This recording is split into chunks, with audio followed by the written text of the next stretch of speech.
Hello everyone, ಎಲ್ಲರಿಗೂ ನಮಸ್ಕಾರ. ಎಲ್ಲರೂ ಹೇಗಿದ್ದೀರಾ? ಎಲ್ಲರೂ ಚೆನ್ನಾಗಿದ್ದೀರಾ ಅಂತ ಭಾವಿಸ್ತಾ ಇವತ್ತಿನ ಈ ವಿಡಿಯೋನ ಸ್ಟಾರ್ಟ್ ಮಾಡ್ತಾ ಇದ್ದೀನಿ. ಇವತ್ತಿನ ಈ ವಿಡಿಯೋ ಏನಾದರೂ ನಿಮಗೆ ಒಂದು ಸ್ವಲ್ಪನಾದರೂ ಇಷ್ಟ ಆಗಿದ್ದರೆ ಪ್ಲೀಸ್ ಒಂದು ಲೈಕ್ ಮಾಡ್ತೀರಾ? ಈಗ ಭಾನುವಾರ ಬೆಳಗ್ಗೆ 5:30ಗೆ ಎಚ್ಚರ ಆಯಿತು. ಇವಾಗ ಎದ್ದು ದೇವ್ರ ಫೋಟೋಸ್ ನೋಡಿ ನಮಸ್ಕಾರ ಮಾಡಿಕೊಂಡು ಈಗ ಇಲ್ಲಿ ಟೈಮ್ ನೋಡ್ತಾ ಇರ್ಬೋದು, 5:40 ಟೈಮ್ ಆಗಿದೆ. ಭಾನುವಾರನೂ ಯಾಕೆ ಇಷ್ಟು ಬೇಗ ಎದ್ದೇಳ್ತೀನಿ ಅಂತಂದರೆ ಇದೊಂಥರ ಹೆಲ್ತಿ ಲೈಫ್ ಸ್ಟೈಲ್ ಅಲ್ವಾ. ನೈಟು ಬೇಗ ಊಟ ಮಾಡಿ ಮಲಗಿ ಮತ್ತು ಬೆಳಗ್ಗೆ ಬೇಗ ಎದ್ದು ಕೆಲಸಗಳನ್ನು ಮಾಡ್ಕೊಳ್ಳೋದು ಒಂಥರ ಹೆಲ್ತಿ ಲೈಫ್ ಸ್ಟೈಲ್ ಅಲ್ವಾ. ಹಾಗಾಗಿ ಇದನ್ನು ಸ್ಕಿಪ್ ಮಾಡೋದು ಬೇಡ, ಹಾಗೆ ಕಂಟಿನ್ಯೂ ಮಾಡ್ಕೊಂಡು ಹೋಗೋಣ ಅಂತಂದ್ಬಿಟ್ಟು ಇವಾಗ ಇದನ್ನೇ ಅಭ್ಯಾಸ ಮಾಡ್ಕೊಂಡಿದ್ದೀನಿ. ಅದಕ್ಕೆ ಭಾನುವಾರನೂ ಸ್ಕಿಪ್ ಮಾಡೋದಕ್ಕೆ ಹೋಗೋದಿಲ್ಲ. ಭಾನುವಾರ ಒಂದು ದಿನ ನಾವು ಲೇಸಿ ಬಿದ್ದಿದ್ದೀವಿ ಅಂತಂದರೆ ಅದರಿಂದ ರಿಕವರಿ ಆಗೋದಕ್ಕೆ ಏನಿಲ್ಲ ಅಂತಂದ್ರೂ ಒಂದು 2-3 ಡೇಸ್ ಆದರೂ ಬೇಕಾಗುತ್ತೆ. ಮತ್ತು ರಿಕವರಿ ಆಗೋಷ್ಟರಲ್ಲಿ ಮತ್ತೆ ಸಂಡೇ ಬರುತ್ತೆ. ಮತ್ತೆ ಸಂಡೇ ಅಲ್ವಾ ಇವತ್ತು ಅಂತಂದ್ಬಿಟ್ಟು ಮತ್ತೆ ಮಲಗ್ತೀವಿ, ಮತ್ತೆ ಒಂದು 2-3 ಡೇಸ್ ಆಗುತ್ತೆ. ಅದಕ್ಕೆ ಇದೆಲ್ಲ ಬೇಡ. ಬೆಳಗ್ಗೆ ಬೇಗ ಎದ್ಬಿಟ್ಟಿದ್ದೀವಿ ಅಂತಂದರೆ ಮತ್ತೆ ನೈಟು ಊಟ ಮಾಡಿದ್ದಾದಮೇಲೆ ಒಂದು 9 ಗಂಟೆಗೆಲ್ಲ ನಿದ್ದೆ ಎಳ್ಕೊಂಬರ್ತಾ ಇರುತ್ತೆ. ಬೇಗ ಮಲಗಿದ್ದೀವಿ ಅಂತಂದರೆ ಬೇಗ ಎದ್ದೇಳೋದಕ್ಕೆ ಸರಿ ಹೋಗ್ಬಿಡುತ್ತೆ ಅಂತಂದ್ಬಿಟ್ಟು ಇದೇ ಒಂದು ರೂಟೀನ್ ಚೆನ್ನಾಗಿದೆ, ಇದನ್ನೇ ಫಾಲೋ ಮಾಡ್ಕೊಂಡು ಹೋಗೋಣ ಅಂತಂದ್ಬಿಟ್ಟು ಫಾಲೋ ಮಾಡ್ಕೊಂಡು ಹೋಗ್ತಾ ಇದ್ದೀನಿ. ಟೈಮ್ ನೋಡೋದಕ್ಕೆ ಹೋಗೋದಿಲ್ವಲ್ಲ, ಅದಕ್ಕೇನು ನಾನು ಮೆಥಡ್ ಯೂಸ್ ಮಾಡ್ತೀನಿ ಅಂತಂದರೆ ಈ ಪಕ್ಷಿಗಳ ಸೌಂಡ್ ಎಲ್ಲ ಕೇಳಿಸ್ತಾ ಇರುತ್ತೆ. ಆವಾಗ ನನಗೆ ಅನಿಸುತ್ತೆ ಎಲ್ಲೋ ಒಂದು 4 ಗಂಟೆನೋ ಇಲ್ಲಾಂತಂದರೆ ಒಂದು 5 ಗಂಟೆ ಆಗಿರ್ಬೋದು ಅಂತಂದ್ಬಿಟ್ಟು ಎದ್ದೇಳ್ತೀನಿ. ಅದೇ ರೀತಿಯಾಗಿಯೇ ಆಗಿರುತ್ತೆ. ಯಾವಾಗಲೂ ಅಷ್ಟೇ 4:15 ಒಂದು 5:30 ಒಳಗಡೆ ಎಚ್ಚರ ಆಗುತ್ತೆ. ಆವಾಗ ಎದ್ಬಿಡ್ತೀನಿ. ಎದ್ದು ಮಾಮೂಲಿಯಾಗಿ ಫ್ರೆಶ್ ಅಪ್ ಆಗಿ ಆಮೇಲೆ ಕೆಲಸ ಕಾರ್ಯಗಳನ್ನೆಲ್ಲ ಮಾಡ್ಕೊಳ್ತೀನಿ. ಅದಲ್ಲದೆ ಹಿಂದಿನ ಕಾಲದಲ್ಲಿ ನಮ್ಮ ಹಿರಿಯರೆಲ್ಲ ಇದನ್ನೇ ತಾನೇ ಫಾಲೋ ಮಾಡ್ತಾ ಇದ್ದಿದ್ದು. ಅವರು ಎಷ್ಟು ಆರೋಗ್ಯವಾಗಿದ್ರಲ್ವಾ. ನೈಟು ಬೇಗ ಊಟ ಮಾಡಿಬಿಡ್ತಾಯಿದ್ರು, ಬೇಗ ಮಲಗಿಬಿಡ್ತಾಯಿದ್ರು. ಬೆಳಗ್ಗೆ ಒಂದು 4 ಗಂಟೆಗೆಲ್ಲ ಎದ್ದು ಎಷ್ಟು ಚೆನ್ನಾಗಿ ಕೆಲಸಗಳನ್ನೆಲ್ಲ ಮಾಡಿಕೊಂಡು ಪೂಜೆ ಎಲ್ಲ ಮುಗಿಸಿ ಎಷ್ಟು ಆರಾಮಾಗಿರ್ತಾಯಿದ್ರಲ್ವ. ಆಮೇಲೆ ನಮ್ಮ ಹೆಣ್ಮಕ್ಳಿಗೆ ಮದುವೆಗೂ ಮುಂಚೆ ಹಿರಿಯರು ಯಾವಾಗಲೂ ಒಂದು ಬುದ್ಧಿಮಾತನ್ನು ಹೇಳ್ತಾ ಇದ್ರಲ್ವ, ಸೂರ್ಯ ಹುಟ್ಟೋದಕ್ಕಿಂತ ಮುಂಚೆನೇ ಹೆಣ್ಮಕ್ಳು ಎದ್ದು ಕೆಲಸ ಕಾರ್ಯಗಳನ್ನು ಮಾಡ್ಕೊಳ್ಬೇಕು, ಅದೇ ಹೆಣ್ಮಕ್ಳಿಗೆ ಒಳ್ಳೆಯ ಗುಣಗಳು ಅಂತಂದ್ಬಿಟ್ಟು ಹೇಳ್ತಾ ಇರ್ತಾರಲ್ವ. ಹಾಗಾಗಿನೇ ಅದೇ ಒಂಥರ ಚೆನ್ನಾಗಿರುತ್ತೆ. ಆ ಲೈಫ್ ಸ್ಟೈಲೇ ಒಂಥರ ಆರಾಮಾಗಿರುತ್ತೆ ಅಂತಂದ್ಬಿಟ್ಟು ಫಾಲೋ ಮಾಡಿದ್ರೆ ಒಳ್ಳೇದಲ್ವಾ ಅಂತ ಫಾಲೋ ಮಾಡ್ತಾ ಇರೋದಷ್ಟೇ. ನೆಕ್ಸ್ಟ್ ಈಗ ಎದ್ದು ಫ್ರೆಶ್ ಅಪ್ ಆಗಿ ಒಂದು ಗ್ಲಾಸ್ ಬಿಸಿ ನೀರನ್ನು ಕಾಯಿಸ್ಕೊಂಡು ಕುಡಿದು ಅದಾದಮೇಲೆ ಇನ್ನು ಒಂದು 6:15ಗೆಲ್ಲ ಬಿಸಿಲು ಬಂದಿತ್ತು.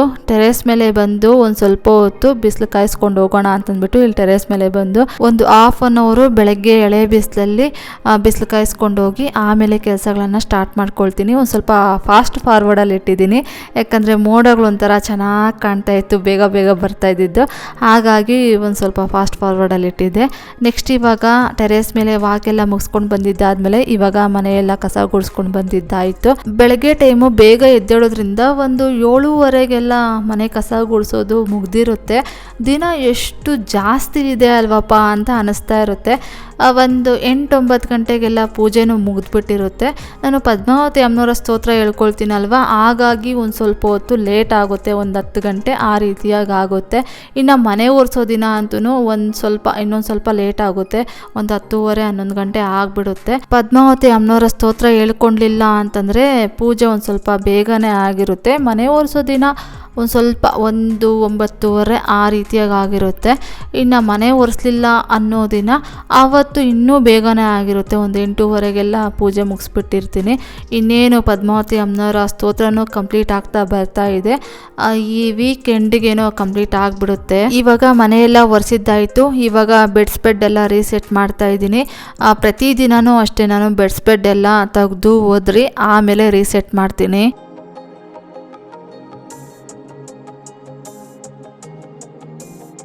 ಇನ್ನು ನಾನು ಹಾಗೆ ಇತ್ತೀಚೆಗೆ ಒಂದು ಸ್ವಲ್ಪ ಯೂಟ್ಯೂಬಲ್ಲಿ ಮೋಟಿವೇಶ್ನಲ್ ವೀಡಿಯೋಸನ್ನು ನೋಡ್ತಾ ಇರ್ತೀನಿ. ಹಾಗೆ ನೋಡ್ತಾ ಇರಬೇಕಾದ್ರೆ ಒಂದು ಮೋಟಿವೇಶ್ನಲ್ ವೀಡಿಯೋ ಸಿಕ್ತು. ಆ ವಿಡಿಯೋ ತುಂಬ ಚೆನ್ನಾಗಿ ಅನ್ನಿಸ್ತು ನನಗೆ. ಚೆನ್ನಾಗಿರೋ ವೀಡಿಯೋಗಳನ್ನು ನಾನು ನಿಮ್ಮ ಜೊತೆ ಶೇರ್ ಮಾಡ್ಕೊಳ್ತಾ ಇರ್ತೀನಿ, ನಿಮಗೂ ಒಂಥರ ಮೋಟಿವೇಶ್ನಲ್ ಸಿಗುತ್ತಲ್ವಾ ಅಂತಂದ್ಬಿಟ್ಟು. ತುಂಬ ಶಾರ್ಟ್ ಆಗಿದೆ ಆ ಒಂದು ಸ್ಟೋರಿ, ಅಷ್ಟೊಂದು ದೊಡ್ಡದಾಗೇನೂ ಇಲ್ಲ. ಯಾರೋ ಬಡವನೊಬ್ಬ ವ್ಯಕ್ತಿ ಹಣಕಾಸು ತಜ್ಞರನ್ನು ಕೇಳ್ತಾರಂತೆ ದುಡ್ಡು ಮಾಡೋದು ಹೇಗೆ ಅಂತಂದ್ಬಿಟ್ಟು. ಅಂದ್ಬಿಟ್ಟು. ಅದಕ್ಕೆ ಅವರು ಆನ್ಸರ್ ಮಾಡ್ತಾರಂತೆ, ದುಡ್ಡು ಮಾಡಬೇಕು ಅಂತಂದರೆ ದುಡ್ಡಿನ ಹಿಂದೆ ನೀನು ಓಡಬೇಡ, ಆದರೆ ಓಡೋದನ್ನು ಮಾತ್ರ ನಿಲ್ಲಿಸೋದಕ್ಕೆ ಹೋಗಬೇಡ. ಈಗ ನೀನೇನು ಕೆಲಸ ಮಾಡ್ತಾ ಇದೆಯೋ ಅದನ್ನೇ ಕರೆಕ್ಟಾಗಿ ಮಾಡ್ಕೊಂಡು ಹೋಗು ಸಾಕು, ದುಡ್ಡು ನಿನ್ನ ಹಿಂದೆ ಬರುತ್ತೆ ಅಂತಂದ್ಬಿಟ್ಟು ಆನ್ಸರ್ ಮಾಡ್ತಾರಂತೆ. ಅದು ಹೇಗೆ ಸ್ವಾಮಿ ಅಂತಂದ್ಬಿಟ್ಟು ಅವರು ಮತ್ತೆ ಕ್ವಶನ್ ಕೇಳ್ತಾರಂತೆ. ನೀನು ಏನು ಇವಾಗ ಕೆಲಸ ಕಾರ್ಯಗಳನ್ನು ಮಾಡ್ತಾ ಇದೆಯೋ, ಒಬ್ಬ ರೈತನೋ ಇಲ್ಲ ನೀನು ಏನು ಕೆಲಸ ಅಂತ ನಿನ್ನ ಕೆಲಸ ಏನಿದೆಯೋ ಅದನ್ನು ಕರೆಕ್ಟಾಗಿ ಮಾಡು ಸಾಕು, ಒಂದಲ್ಲ ಒಂದು ದಿನ ನೀನು ದೊಡ್ಡ ಶ್ರೀಮಂತನಾಗಿ ಬೆಳಿತೀಯಾ, ಇಲ್ಲ ಅನುಕೂಲವಂತನಾಗಿ ಆದರೂ ಬೆಳಿತೀಯಾ ಅಂತಂದ್ಬಿಟ್ಟು ಆನ್ಸರ್ ಮಾಡ್ತಾರಂತೆ. ಎಷ್ಟು ಚೆನ್ನಾಗಿದೆ ಅಲ್ವಾ ಈ ಅನುಭವದ ಮಾತುಗಳು. ನನಗಂತೂ ತುಂಬಾ ಇಷ್ಟ ಆಯಿತು. ಯಾರೇ ವ್ಯಕ್ತಿ ಆಗಿರ್ಬೋದು, ಒಬ್ಬ ಸ್ಟೂಡೆಂಟ್ ಆಗಿರ್ಬೋದು, ಒಬ್ಬ ಗೃಹಿಣಿ ಆಗಿರ್ಬೋದು, ಇಲ್ಲ ಜಾಬ್ ಮಾಡೋ ವ್ಯಕ್ತಿ ಆಗಿರ್ಬೋದು, ಯಾರೇ ಆಗಿರ್ಬೋದು, ಅವರು ಆ ಕೆಲಸ ಕಾರ್ಯಗಳನ್ನು ಕರೆಕ್ಟಾಗಿ ಮಾಡ್ಕೊಂಡು ಹೋಗ್ತಾ ಇದ್ದರೆ ಒಂದಲ್ಲ ಒಂದು ದಿನ ಅವರು ಅನುಕೂಲವಂತರಾಗಿ ಬೆಳಿಬೋದಲ್ವಾ ಅನ್ನೋದಕ್ಕೆ ಒಂದು ಉದಾಹರಣೆ ಅಂತಂದ್ಬಿಟ್ಟು ನನಗೆ ಹಾಗೆ ಕೂತ್ಕೊಂಡು ಯೋಚನೆ ಮಾಡಿದಾಗ ಹೌದಲ್ವಾ ಇದು ನಿಜಾನೇ ಅಲ್ವಾ ಅಂತಂದ್ಬಿಟ್ಟು ಅನಿಸ್ತು. ಇವಾಗ ಫಾರ್ ಎಕ್ಸಾಂಪಲ್ ಆಗಿ ಸ್ಟೂಡೆಂಟ್ಸನ್ನೇ ತಗೊಳ್ಳಿ, ಅವರು ಓದೋ ಏಜಲ್ಲಿ ಕರೆಕ್ಟಾಗಿ ಓದ್ಬಿಟ್ಟಿದ್ದಾರೆ ಅಂತಂದರೆ ಮುಂದೊಂದು ದಿನ ಅವ್ರ ಲೈಫು ತುಂಬ ಚೆನ್ನಾಗಿರುತ್ತೆ. ಅದೇ ರೀತಿಯಾಗಿ ಗೃಹಿಣಿಯರು ಅಷ್ಟೇ, ನಾವು ಪ್ರತಿನಿತ್ಯ ಏನು ಕೆಲಸ ಕಾರ್ಯಗಳನ್ನು ಮಾಡ್ಕೊಂಡು ಹೋಗ್ತಾ ಇರ್ತೀವೋ ಅದನ್ನು ಕರೆಕ್ಟಾಗಿ ಮಾಡ್ಕೊಂಡು ಹೋಗ್ತಾ ಇದ್ರೆ ಮನೆಯಲ್ಲಿರೋ ವ್ಯಕ್ತಿಗಳೆಲ್ಲ ನೆಮ್ಮದಿಯಾಗಿರ್ತಾರೆ, ಅವರು ಆರೋಗ್ಯವಾಗಿಯೂ ಇರ್ತಾರೆ. ಆಮೇಲೆ ಮನೆಯಲ್ಲಿರೋ ವ್ಯಕ್ತಿಗಳು ಅವರ ಕೆಲಸ ಕಾರ್ಯಗಳಲ್ಲಿ ತುಂಬ ಉತ್ಸಾಹರಾಗಿ ಇರ್ತಾರೆ. ನಾವು ನಮ್ಮ ಕೆಲಸ ಕಾರ್ಯಗಳನ್ನೇ ಸರಿಯಾಗಿ ಮಾಡದೆ ಯಾವಾಗಂದರೆ ಆವಾಗ ಎದ್ದೇಳೋದು, ಏನಂದರೆ ಅದು ಮಾಡಿಕೊಡೋದು, ಹೆಂಗಂದರೆ ಹಂಗೆ ಮಾತಾಡೋದು ಮಾಡ್ತಾ ಇದ್ರೆ ಅವ್ರಿಗೂ ಅವರ ಕೆಲಸ ಕಾರ್ಯಗಳಲ್ಲಿ ಅಷ್ಟೊಂದು ಇಂಟ್ರೆಸ್ಟ್ ಬರೋದಿಲ್ವಲ್ಲ. ಅಯ್ಯೋ ಮಾಡಿದ್ರೆ ಆಯಿತು ಬಿಡು ಅಂತಂದ್ಬಿಟ್ಟು ಅವರು ಒಂಥರ ಲೇಜಿತನ ಬೆಳೆಸ್ಕೊಂಡ್ಬಿಡ್ತಾರೆ. ನಾವು ಒಂದು ಸ್ವಲ್ಪ ಲವಲವಿಕೆ ಆಗಿದ್ದೀವಿ ಅಂತಂದರೆ, ಮನೆಯ ಮಹಾಲಕ್ಷ್ಮಿ ಆದವ್ರು ನಾವು ಹೆಣ್ಮಕ್ಳು ಗೃಹಿಣಿಯರು, ನಾವು ಒಂದು ಸ್ವಲ್ಪ ಲವಲವಿಕೆಯಿಂದ ಇದ್ದೀವಿ ಅಂತಂದರೆ ನಮ್ಮನ್ನು ನೋಡಿ ಅವರೂ ಅಷ್ಟೇ, ಅರೆ ಅವರು ಎಷ್ಟೊಂದು ಲವಲವಿಕೆಯಿಂದ ಮನೆ ಕೆಲಸಗಳನ್ನೆಲ್ಲ ನೀಟಾಗಿ ಅಚ್ಚುಕಟ್ಟಾಗಿ ಮಾಡಿಕೊಂಡು ಪೂಜೆಗಳನ್ನೆಲ್ಲ ಚೆನ್ನಾಗಿ ಮಾಡ್ತಾ ಇದ್ದಾರೆ, ನಾವು ಏನಾದರೂ ಒಂದು ಮಾಡಬೇಕು ಅಂತಂದ್ಬಿಟ್ಟು ಅವರು ಲವಲವಿಕೆಯಿಂದ ಇರ್ತಾರಲ್ವ ಅಂತಂದ್ಬಿಟ್ಟು ನನಗೊಂದು ಥಾಟ್ ಅಂತ ಬಂತಿದ್ದು. ಏನಂತೀರ, ನಿಜಾನೇ ತಾನೇ ಇದೆಲ್ಲ. ನೆಕ್ಸ್ಟ್ ಈಗ ಭಾನುವಾರ ಬೆಳಗ್ಗೆ ಬೆಡ್ ಎಲ್ಲ ಸೆಟ್ ಮಾಡಿದ್ದಾದಮೇಲೆ ಇನ್ನು ನೈಟು ವಾಶ್ ಮಾಡಿಟ್ಟಿರುವಂತಹ ಪಾತ್ರೆಗಳನ್ನೆಲ್ಲ ಜೋಡಿಸಿ ಇನ್ನು ಟಿಫನ್ ಬಂದುಬಿಟ್ಟು ಹಿಂದಿನ ದಿನ ನಾನು ದೋಸೆ ಮಾಡಿದ್ದೆ. ಆ ದೋಸೆಗೆ ನಾನು ಆಲೂಗಡ್ಡೆ ಗ್ರೇವಿ ಮಾಡಿದ್ದೆ.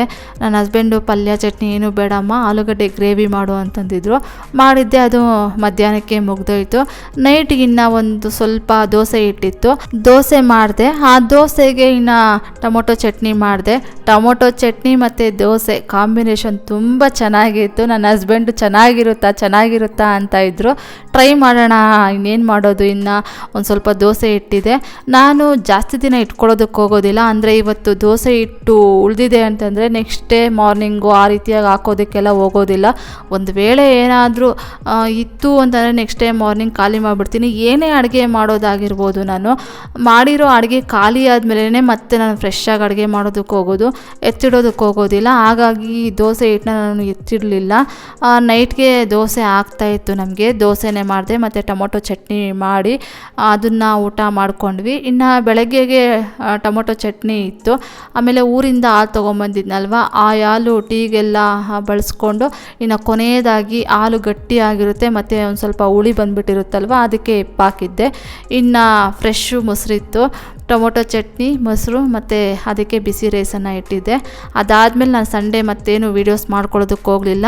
ಇವಾಗ ಸೋಮವಾರ ಬೆಳಗ್ಗೆ ರೋಟೀನ್ ಯಾವಾಗಲೂ ಹೆಂಗಿರುತ್ತೋ ಅದೇ ರೀತಿಯಾಗೇ ಇರುತ್ತೆ. ಬೆಳಗ್ಗೆ ಎದ್ದೇಳೋದು, ಫ್ರೆಶ್ ಅಪ್ ಆಗೋದು, ಇದೆಲ್ಲ ಏನು ಮಾಡ್ಕೊಂಡಿದ್ನಲ್ವ ಹಿಂದಿನ ದಿನನೇ ವೀಡಿಯೋ, ಅದಕ್ಕೆ ಮಾಡೋದಕ್ಕೆ ಹೋಗಲಿಲ್ಲ. ಈಗ ಬೆಳಗ್ಗೆ ಎಲ್ಲ ಕೆಲಸಗಳನ್ನು ಮುಗಿಸಿ ಸ್ನಾನ ಮಾಡ್ಕೊಂಡು ಬಂದು ದೇವ್ರ ಪೂಜೆಗೆಲ್ಲ ರೆಡಿ ಮಾಡಿಕೊಂಡು ಅದಾದಮೇಲೆ ಅಲ್ಲಿ ಹೊರಗಡೆ ಹೊಸ್ಲು ಪೂಜೆ, ತುಳಸಿ ಅಮ್ಮನ ಪೂಜೆ, ಸೂರ್ಯ ದೇವ್ರಿಗೆಲ್ಲ ನಾನು ಪೂಜೆ ಮಾಡಿದೆ. ಇಲ್ಲಿ ಮನೆ ಒಳಗಡೆ ದೇವ್ರ ಮನೆಯಲ್ಲಿ ನನ್ನ ಹಸ್ಬೆಂಡು ದೀಪ ಹಚ್ಚಿ ಪೂಜೆ ಮಾಡಿದ್ದಾರೆ. ನನಗಂತೂ ದೇವ್ರ ಪೂಜೆಗೆ ಕಲರ್ಸ್ ಹೂವು ಇತ್ತು ಅಂತಂದರೆ ತುಂಬಾ ಖುಷಿಯಾಗುತ್ತೆ ಪೂಜೆ ಮಾಡೋದಕ್ಕೆ. ಇವತ್ತು ಬೆಳಗ್ಗೆನೇ ಹೂವು ತೊಗೊಂಬಂದಿದ್ದು, ಒಂದು 2 ಥರ ಕಲರ್ ಸೇವಂತಿಗೆ ಹೂವು, ರೋಸ್ ಹೂವು ತೊಗೊಂಬಂದು ದೇವ್ರ ಫೋಟೋಸ್ಗೆಲ್ಲ ಇಟ್ಬಿಟ್ಟು ಪೂಜೆ ಮಾಡಿದ್ದು.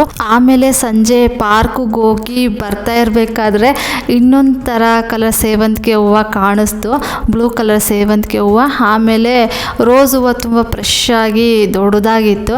ಅದಕ್ಕೆ ನನ್ನ ಹಸ್ಬೆಂಡ್ನ ಕೇಳಿದೆ, ಇನ್ನೊಂದು ಅರ್ಧ kg ಅಷ್ಟು ಹೂವು ತಗೊಳ್ತೀನಿ, ರೋಸ್ ಹೂವು 1/4 kg ಮತ್ತು ಬ್ಲೂ ಕಲರ್ ಸೇವಂತಿಗೆ ಹೂವು 1/4 kg ತಗೊಳ್ತೀನಿ ಅಂತಂದ್ಬಿಟ್ಟು ಕೇಳಿದ್ದಕ್ಕೆ, ಏನಮ್ಮ ನಿನ್ನ ಕತೆ, ಬೆಳಗ್ಗೆ ಅಷ್ಟೊಂದು ಹೂವು ತಗೊಂಡೆ, ತಿರ್ಗಾ ನೋಡಿದ್ರೆ ಇವಾಗ ಹೂವು ತಗೊತೀನಿ ಅಂತ ಕೇಳ್ತಾ ಇದ್ದೀಯಲ್ವಾ ಅಂತಂದ್ಬಿಟ್ಟು ಅಂದರು. ಇಲ್ಲ, ಕಲರ್ ಹೂವು ಅಂದರೆ ನನಗೆ ತುಂಬ ಇಷ್ಟ, ತಗೊಳ್ತೀನಿ ಪ್ಲೀಸ್ ಅಂತ ಕೇಳಿದ್ದಕ್ಕೆ ಒಂದು ಸರಿ ಆಯ್ತು ತಗೋ ಹೋಗಮ್ಮ ಅಂತಂದ್ಬಿಟ್ಟು ಹೇಳಿದ್ರು. ತಗೊಂಡೆ. ಅದು ನಾನು 1 ಮಂತ್ಗೆ ಯೂಸ್ ಮಾಡೋದಿದ್ದು. ಏನಿಲ್ಲ ಅಂತಂದ್ರು ನನಗೆ ತಿಂಗಳಿಗೆ 1.5 kg ಅಷ್ಟು ಹೂವು ಬೇಕಾಗುತ್ತೆ. ಹಾಗಾಗಿ ಎಲ್ಲ ಥರ ಕಲರ್ ಹೂವು 1/4 kg ತಗೊಳ್ತಾ ಇದ್ದೀನಿ ಅಷ್ಟೇ ಅಂದೆ. ಸರಿ ಆಯಿತು ಅಂತಂದ್ಬಿಟ್ಟು ಸುಮ್ಮನಾದರು. ಹೂವು ನನಗೆ ಕಲರ್ ಕಾಣಿಸ್ತು ಅಂತಂದರೆ ಮುಗಿ ಬಿದ್ದು ತಗೊಳ್ತಾ ಇರ್ತೀನಿ. ನನಗೆ ಮುಟ್ಕೊಡೋದಕ್ಕೆ ಅಷ್ಟೊಂದು ಇಷ್ಟ ಆಗೋದಿಲ್ಲ. ಆದರೆ ದೇವ್ರ ಫೋಟೋಸ್ಗೆ ಕಲರ್ಸ್ ಹೂವು ಇಟ್ಬಿಟ್ಟು ಅಲಂಕಾರ ಮಾಡಿ ಪೂಜೆ ಮಾಡೋದು ಅಂತಂದರೆ ನನಗೆ ತುಂಬ ಇಷ್ಟ ಆಗುತ್ತೆ.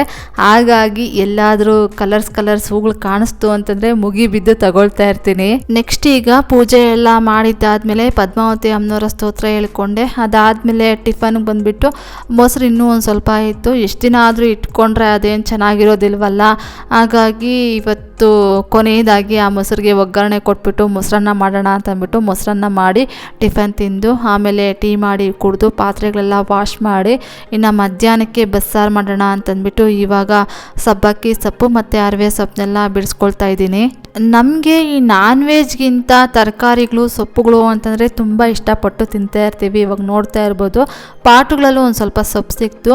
ಆ ಸೊಪ್ಪನ್ನೆಲ್ಲ ಕಟ್ ಮಾಡ್ಕೊಂಡು ಬಂದು ಇವಾಗ ಎಲ್ಲ ಸೊಪ್ಪನ್ನು ಕ್ಲೀನ್ ಮಾಡಿ ಕಟ್ ಮಾಡಿ ಇವಾಗ 2 ಪಾತ್ರೆಗಳಲ್ಲಿ ನೀರನ್ನು ಹಿಡ್ಕೊಂಡು ಒಂದು 10-15 ನಿಮಿಷ ಆದರೂ ಆ ಸೊಪ್ಪನ್ನೆಲ್ಲ ನೀರೊಳಗಡೆ ಹಾಕಿ ನೆನೆಯೋದಕ್ಕೆ ಬಿಡ್ತೀನಿ. ಆವಾಗ ಸೊಪ್ಪಲ್ಲಿ ಏನಾದರೂ ಮಣ್ಣಿತ್ತು ಅಂತಂದರೆ ನೆಂದು ಆಮೇಲೆ ಸೊಪ್ಪು ತೊಳೆದಾಗ ನೀಟಾಗಿ ಮಣ್ಣೆಲ್ಲ ಹೋಗುತ್ತೆ. ಈ ಕಡೆ ನಾನು ಬೆಳ್ಳುಳ್ಳಿ ಮತ್ತು ಈರುಳ್ಳಿ ಬಸ್ಸಾರಿಗೆ ಏನೇನು ಐಟಮ್ಸ್ ಬೇಕೋ ಅದನ್ನೆಲ್ಲ ರೆಡಿ ಮಾಡಿ ಇಟ್ಕೊಳ್ಳೋಷ್ಟರಲ್ಲಿ ಸೊಪ್ಪು ನೆಂದಿರುತ್ತೆ ಅಂತಂದ್ಬಿಟ್ಟು ಈ ಕಡೆ ಎಲ್ಲ ರೆಡಿ ಮಾಡಿಕೊಂಡು ಇವಾಗ ಸೊಪ್ಪನ್ನ ಒಂದು 2-3 ಸಲ ಚೆನ್ನಾಗಿ ತೊಳಿತಾ ಇದ್ದೀನಿ.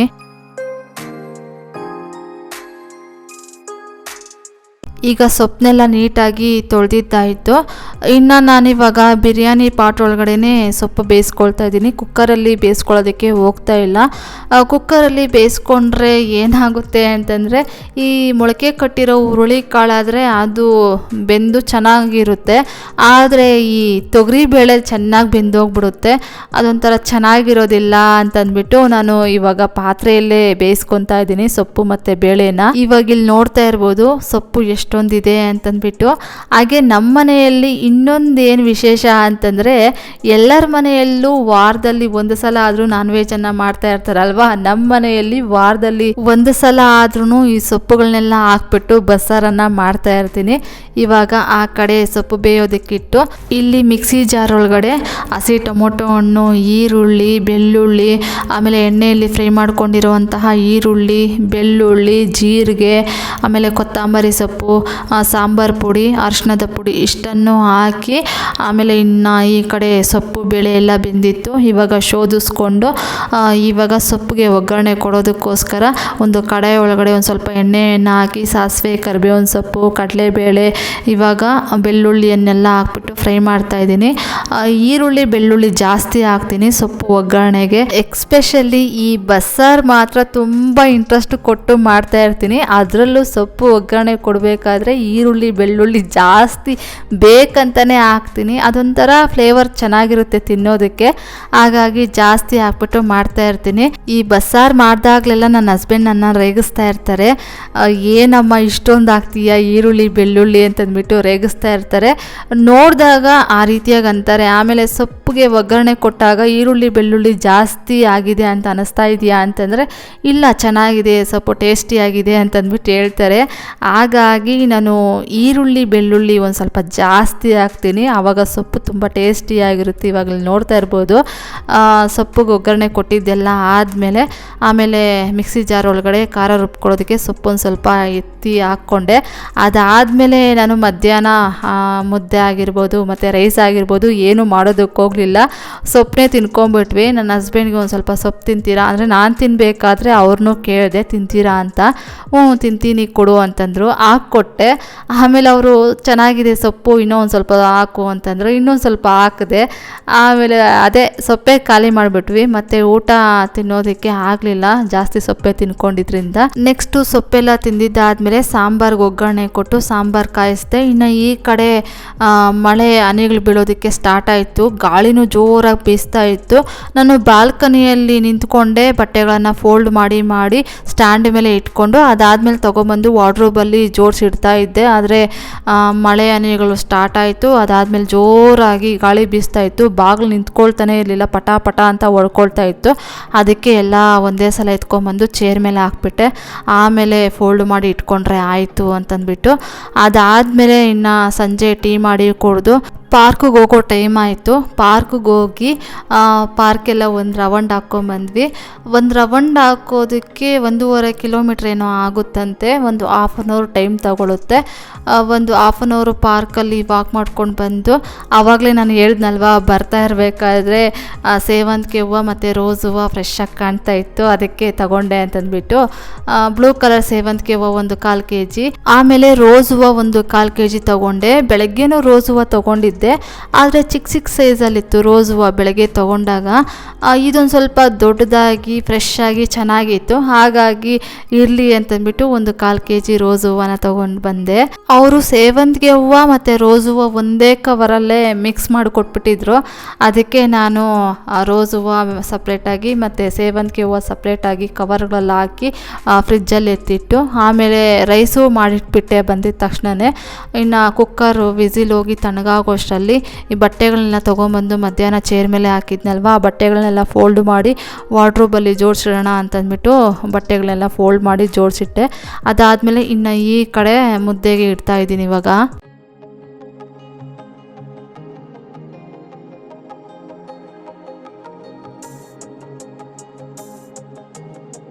ಈಗ ಮುದ್ದೆಯನ್ನೆಲ್ಲ ಮಾಡಿದ್ದಾಯಿತು. ಇವಾಗ ಮುದ್ದೆ ಉಂಡೆ ಕಟ್ತಾ ಇದ್ದೀನಿ. ನೆಕ್ಸ್ಟ್ ಆಗಿ ಒಂದಿಬ್ಬರು ಬರ್ತ್ಡೇ ವಿಶಸನ್ನು ಮಾಡೋದಕ್ಕೆ ಹೇಳಿದ್ದಾರೆ. ಅವ್ರಿಗೆ ವಿಶ್ ಮಾಡಿ ಆಮೇಲೆ ನಾನು ವ್ಲಾಗನ್ನು ಕಂಟಿನ್ಯೂ ಮಾಡ್ತೀನಿ. ಲಕ್ಷ್ಮೀ ಮಂಜೂಸಿಸ್ ಅವರು ಕಮೆಂಟ್ ಮಾಡಿದ್ದಾರೆ, ಈ ಮಂತು 26ಗೆ ನನ್ನ ಮಗಳ ಬರ್ತ್ಡೇ ಇದೆ, ಪ್ಲೀಸ್ ವಿಶ್ ಮಾಡಿ ಮಂಜು ಅಂತಂದ್ಬಿಟ್ಟು.